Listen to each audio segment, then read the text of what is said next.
This video is part of the lecture series on different multiplication tricks for number sense tests. Today we'll be looking at 4 very special numbers that have pretty easy patterns to remember. I should note that you can use the full trick from the previous video for instead of using these tricks as well, but these tricks just generally tend to be faster and they tend to be a lot cleaner than the FOIL trick. The FOIL trick is your last resort, but with these are very special fractions they should recognize. And I did say fractions, and you'll see why. So the key to all this is to recall what multiplying by 10 and 100 does to anything. And essentially what it is that whenever you multiply by a power of 10, you're essentially adding zeros to the end.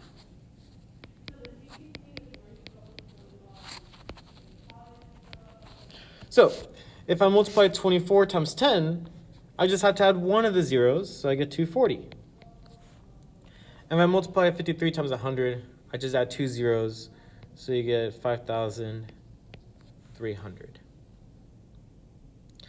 Now the key to this, and this is actually something that pops up a lot in number sense, is you have to think of things as fractions of things that you already know. So 25, 50, and 75 are actually really easy fractions to remember. And the reason why is because you could think of these as quarters of money. 25 is 1 quarter. 50 is 2 quarters, 50 cents. 75 is 3 quarters. So the fractions for these are really easy to remember because we all use these in our everyday life. So 25, you can think of it as it's 1/4 of 100. 50, you can think of it as at 1/2 of 100. And 75, you can think of it as 3/4 of 100. The idea here is you want to divide first, and then you want to move the decimal point over twice. I apologize for that. So then you want to move the decimal point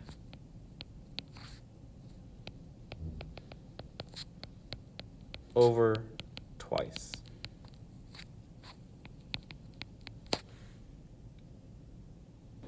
For 15, there's a lot of different ways you can do this.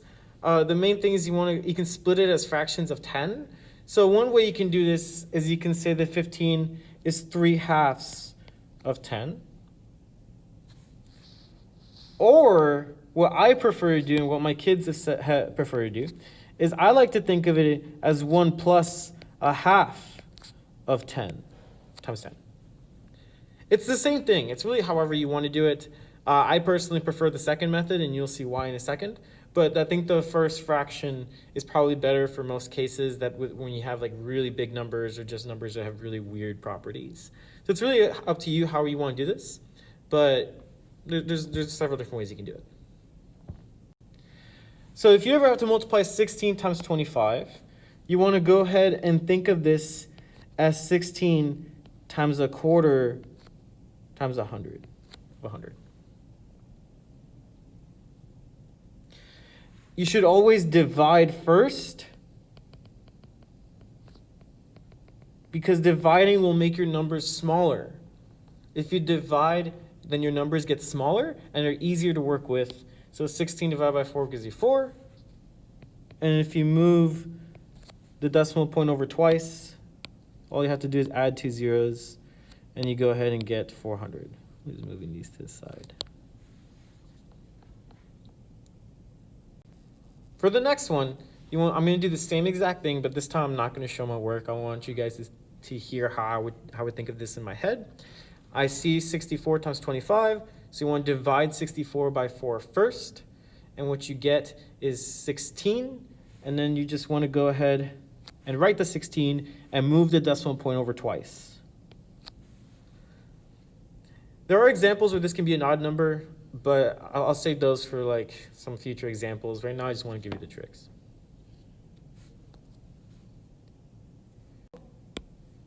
(24 times 75? Well, 75 is just 3/4 of 100.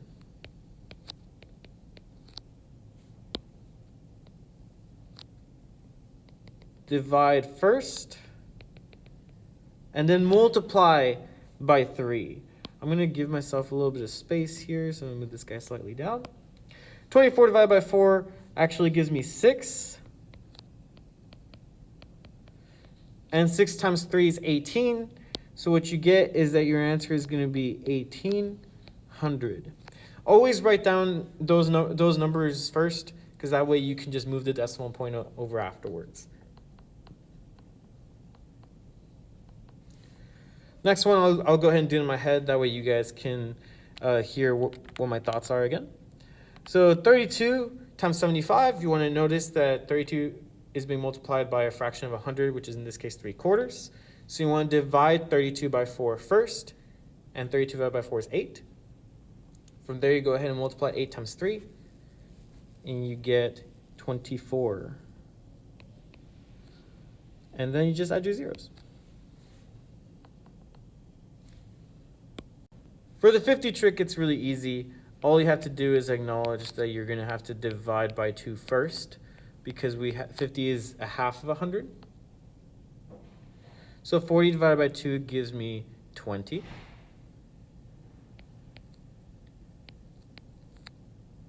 Again, I'm dividing first. And then you just go ahead and add your zeros. And that's it. Next one, I'm just going to, again, do it in my head so that way you guys can hear my process. 18 divided by 2 gives me 9. And then you just go ahead and add your zeros.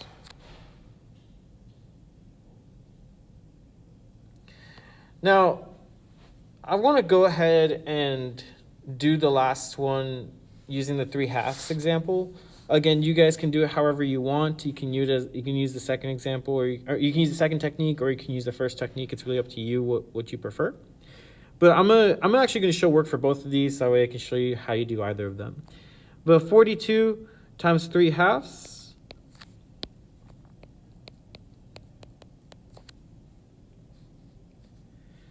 (42 divided by 2 gives me 21. And 21 times 3 gives me 63. And then from there, you just add your zeros.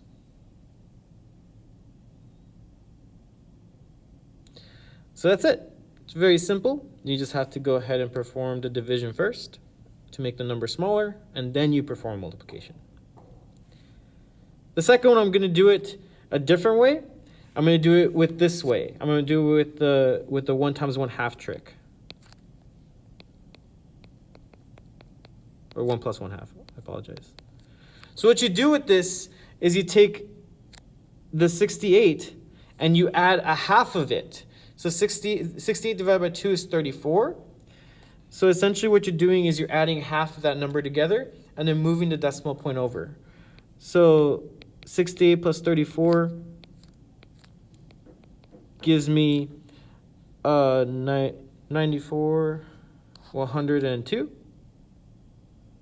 What am I doing? Oh, there it is. And then if you're multiplying by 10, you just add the 0 and you're done. So that's it for these tricks. These are all very basic tricks you will need to use throughout the number sense tests. Next time we'll be looking at a multiplication by 11 as well as multiplication by 101. So I'll see y'all later.